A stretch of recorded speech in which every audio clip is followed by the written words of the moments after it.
একে তো বর্ষার বিকেল, তার উপর বাঙালি, তেলে ভাজা না হলে কি চলে? তাই বাড়িতেই বানিয়ে ফেললাম মুচমুচে চিংড়ির চপ।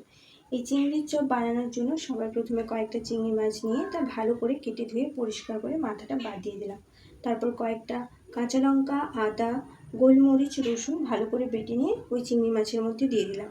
তাতে পরিমাণ মতো লবণ, হলুদ, গরম মশলার গুঁড়ো, লঙ্কার গুঁড়ো, লেবুর রস, সয়া সস, ডিমের সাদা অংশ এবং কর্নফ্লাওয়ার দিয়ে ভালো করে ম্যারিনেট করে কিছুক্ষণের জন্য রেখে দিলাম।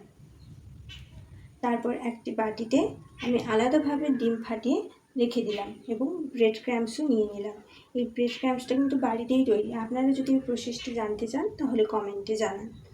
তারপর ম্যারিনেট করা চিংড়ি মাছগুলিকে বের করে প্রথমে ওই ফেটিয়ে রাখা ডিমের মধ্যে ডুবে ব্রেড ক্রাম্বসে কোটিং করে নিলাম। আবারও একবার ডিমের মধ্যে ডুবে আবারও একবার কোটিং করে নিলাম।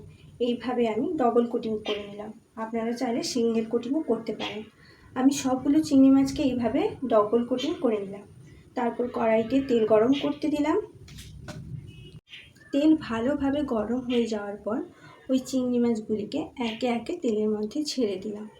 হালকা আঁচে ওই চিংড়ি মাছগুলিকে ভালোভাবে এপিঠ ওপিঠ উল্টে গোল্ডেন ব্রাউন করে ভেজে নিলাম। এইভাবেই আমাদের বাড়িতে তৈরি হয়ে গেল মুচমুচে চিংড়ির চপ। আমাদের বিকেলটা তো চিংড়ির চপের সঙ্গে ভালোই কাটলো। আপনাদের বিকেলটা কেমন কাটলো জানান এবং বাড়িতেও তৈরি করে দেখুন মুচমুচে চিংড়ির চপ। আজকের জন্য টাটা, বাই বাই। দেখা হচ্ছে পরের কোনো একটি মিনি ব্লগে।